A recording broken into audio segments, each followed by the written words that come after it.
everybody, it's Amanda. I am going to show you my monthly budget for February. Some of this is projected from the previous month and some of it is the actual bill. There are a few bills I haven't received yet, like electricity and my water, sewage, garbage. We'll talk about all these different things. If you are new to my channel, my name is Amanda. I am 35 years old. I live in Oregon with my husband, Jordan, and we are on a low income, but we try our best to make sure that we are paying all of our bills, and we are currently on a debt journey to pay down debt. So for some of you guys, this budget will seem a lot more than others because I do live in the top 5 to 6 most expensive states to live in the United States. So over the last few months, we have been really trying hard to pay down some debts, and it's going to reflect in our budget down the line. However, these are some things that we have to pay and some things that we would like to pay in the month. So let's go over the budget. I will zoom in a little bit. By the way, if you're interested in this came off of Amazon. This was gifted to me by a budget bestie. I have this bill payment tracker. I found that this checklist is going to be way easier than me trying to do the normal budgeting sheets. So we have our space rent. We'll zoom this in a little bit. Whoop. Sorry if I made you feel sick. We have space rent. We own the manufactured home, but we don't own the land it sits on. We're in a park. This is a 1966 single wide. Oh, I forgot to tell you my profession. So as a profession, I am a driver for a living. Oh my gosh, I can't even talk. I drive for a living, and my husband does as well. I am currently on a search for maybe an evening job that I could utilize to help pay some of these bills and to help me get out of debt.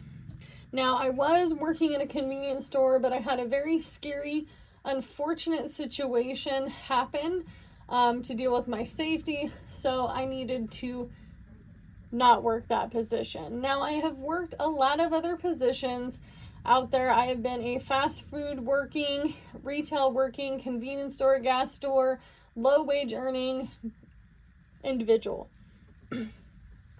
And for those of you who do not know, my husband and I met at a convenience store that we worked at. So I'm not afraid to work in convenience stores. However, I am afraid of someone coming in and showing me their pew-pew, if you know what I mean. So space rent is $550, and then we have electricity, which I put at $300. Our last month's electricity bill was actually $301, and I'm not guessing that it would be this high this next time because I did get a new heating system. However, I still have to work on gaps, cracks, insulation, and stuff like that with the program that I'm working with. If you are a homeowner and you're dealing with things like this as well, you might consider looking into a weatherization program in your area. This is much higher than I expect it to be, just because the weather has been a little bit nicer. I am going to also turn off the heating system when we are not here. Some of you might go, oh my gosh, what about the pets? We do have a secondary heat source that we do keep in our spare room, and we have considered just putting the animals in there because it is a big enough space for them. And Violet, my big dog, she's 11 years old and she is old and lazy, and she just wants to sleep in a warm spot. So I think that we can do that. Water, sewer, some of you guys may know, our manufactured home park recently got bought out. They want us to pay for water, sewage, and garbage. The water bill for the park has been running the park around $10,000 to $12,000. there is a total of 73 units altogether, including the people who are in RVs, because this is a RV friendly park. There's not as many spaces. I would say there's only a couple handfuls of spaces for RVs, but considering that this park has all very old manufactured homes, and as a matter of fact, my home is not the oldest one in the park. The oldest one in the park is in 1958. So these mobile homes cannot be moved. Someone has asked me in the past, would you move the mobile home onto property? If I could, I would. I would. However, we are still working out problems with the water in our mobile home park because of the fact that the water bill has been so high. They did do a trajectory based off of a system that they require all of our units to have now to track and meter our water. However, the metering plus whatever is going on is still too much. And so our company that we rent from, they don't want to charge us for water, sewage, garbage until things like the water pressure during certain days and certain times of the days, because everyone's using water at once, is no longer an issue. Mind you, these pipes in the ground at this particular location, we were told was the last time that they actually got piping down there was like 1943. And there is only one main for the water line, so that is probably why we're all having problems at 9 a.m. trying to wash dishes and take showers. So this park is less than perfect. They know that. They are giving it a year likely to charge us for water, sewer. I'm not sure if that is 100% true, so I just keep it on the list anyway. Garbage is $33. So I owe space rent and garbage at the same time. They are two separate bills, but on my account in which I pay my my space rent and the garbage are both on that account. So I just pay those online, and I already have these two bills pretty much paid. Electric is due on the 23rd.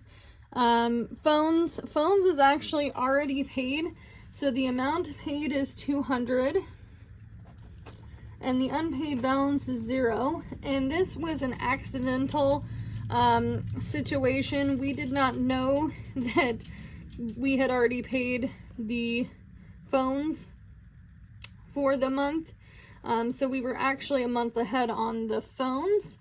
Car maintenance, you're probably going, Amanda, why is this $170? This is for my registration. My trip permit for my Jeep is due on the 24th.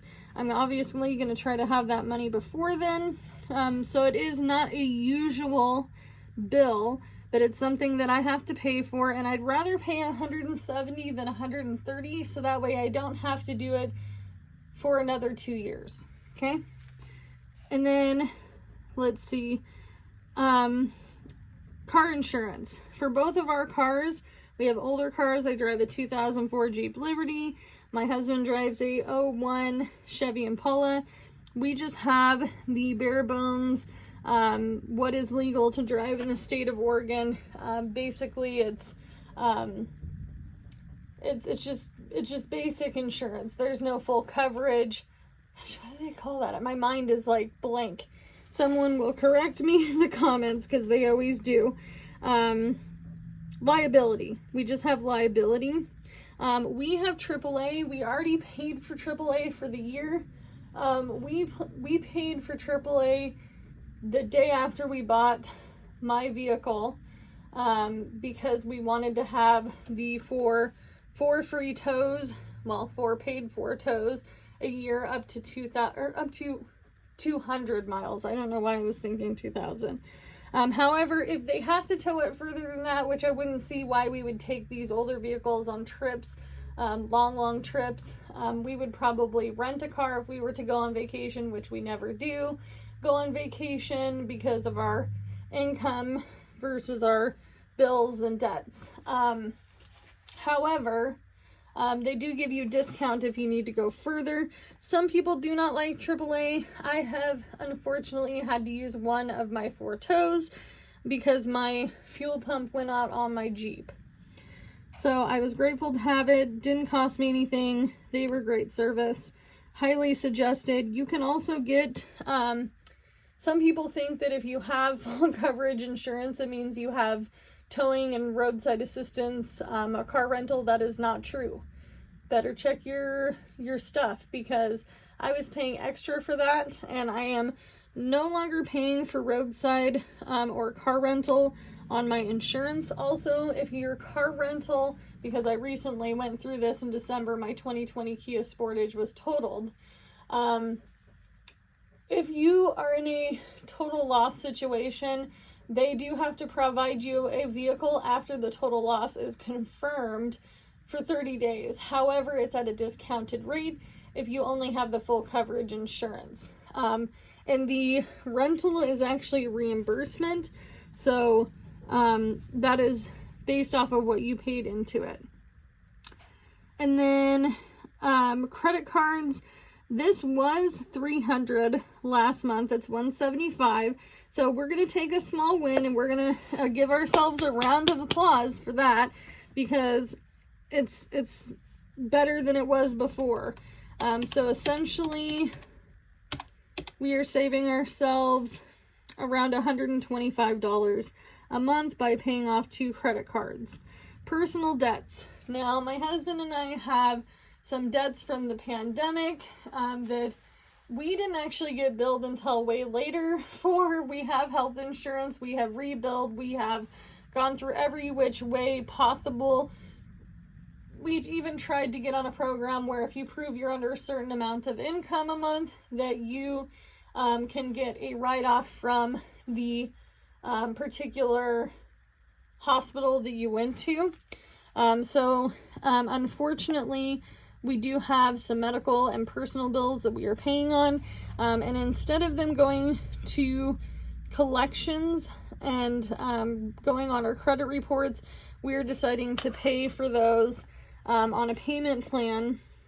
And his is a little bit more than mine. Mine's a little bit lower because I've already been paying on it since probably, I'm going to say November of last year.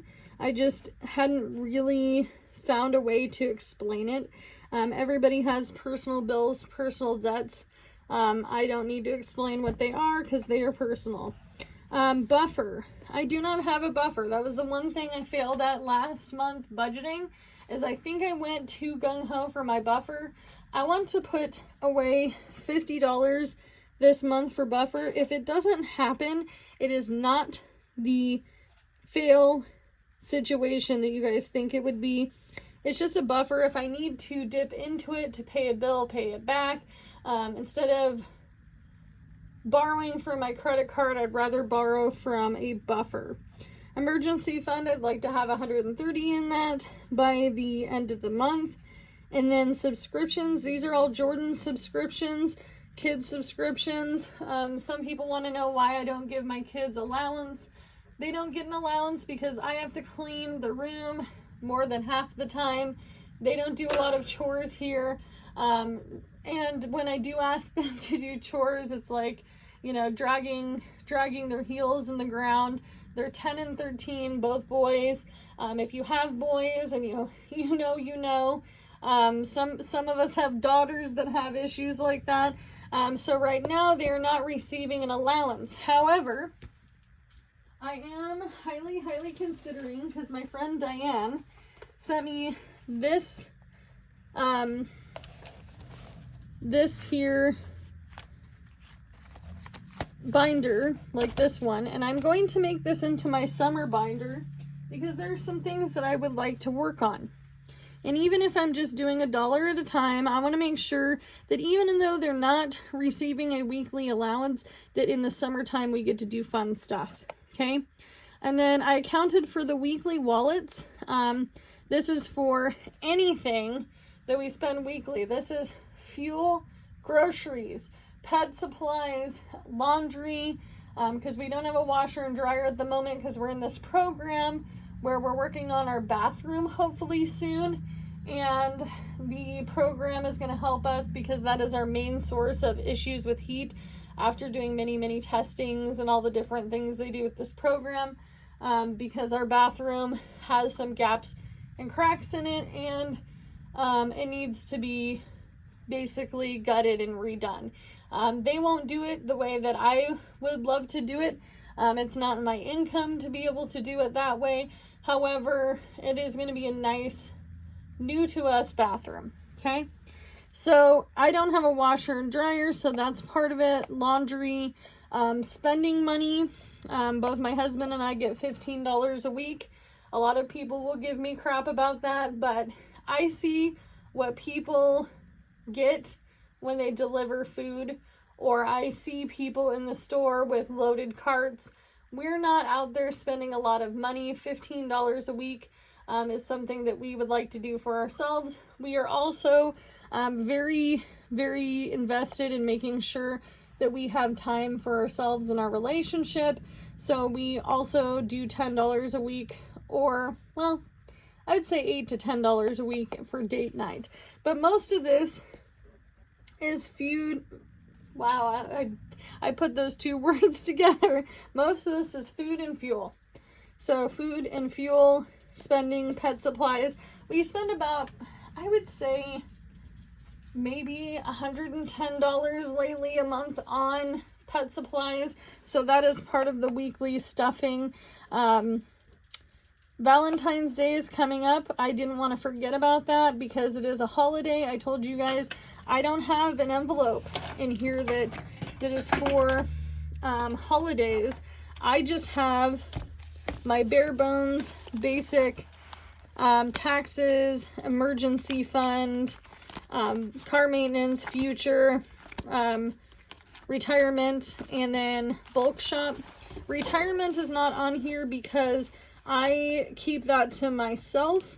In my computer, I have a spreadsheet in which where I have that calculated into this budget.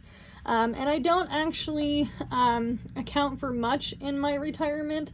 I figure I'm on a low income. Something is better than nothing. We have a family event that we are wanting to do. Why am I holding this pen? You guys, not telling me I'm holding the wrong pen. We do have a family event. This was pre-planned. This is money that we already actually have, that I'm going to, well, more than likely, Jordan is buying tickets to go to this family event. This is something that we have been looking forward to doing for over a month now, so that is just something that we are planning to do. That is $106 for all of us to get into this event with entry. It is not a concert, and it's something that is family oriented, so we wanted to do something to, you know, enjoy our family. So that is part of it. I feel like $106 for this month for entertainment is fairly cheap, especially since we aren't spending a lot on Valentine's Day. This will essentially be for a meal that we make at home that's going to be different from something that we already eat on a regular basis. And then we do want to go out to a movie, or possibly even some sort of very cheap form of entertainment. So that could be going bowling, that could be going and riding go-karts, whatever that may be. That's what we will use this $40 for. So if you have any questions on this budget, I feel like it's very self-explanatory. I know that some of these bills seem very high, but I do live in the state of Oregon, and it is very expensive to live here. We do not have to pay taxes on our spending, but our income does get affected by that. Meaning that we are one of the only states left that we don't pay taxes on things like food and goods, but our income, especially right now, we get about 24 to 28% taken out. for taxes and all the other bells and whistles, Social Security, emergency services, all those things, right? So Medicare, Medicaid, all that. Anyway, so our total is a little higher than I would like it, just because I'm still trying to figure out what is going on with my electricity bill. And I also have kind of guesstimated on this personal debt. I will know exactly what we are all supposed to pay, hopefully by the end of the month, because I've just been throwing money at it. I know that at one point in time there's one that I haven't made an arrangement with, just because I just found out about it. Unfortunately, they're like, and I know you've been paying on these other ones, but there's another one that you haven't paid on. Would you like to make an arrangement with that? So that's why I'm giving us some leeway on the personal debt. And maybe I do want to put the $300 towards that. I don't know. I know currently one of my medical bills is costing me around $65 a month, and Jordan's is a little higher. I think his is more like $80 a month for now. However, it is what it is. We can only do what we can with what we've got because it's all we have to work with. The total is $3,270.50. That is for everything in the entirety of the month. That boils down to everything from laundry detergent to washing the laundry to paying the space rent, to making sure that we have 3 hots of cotton internet, a phone, and cars to drive. So just remember, everybody's budget looks a little different, and next month it might be less, because maybe we do pay down some personal debts. Maybe we don't have any credit cards by next month, and that can save us, $475. But I will see you guys in the next one. Make sure that you like, comment, share, and of course, I'm trying to get to 10K subscribers by the end of 2025. So make sure that you are subscribing. Bye, guys.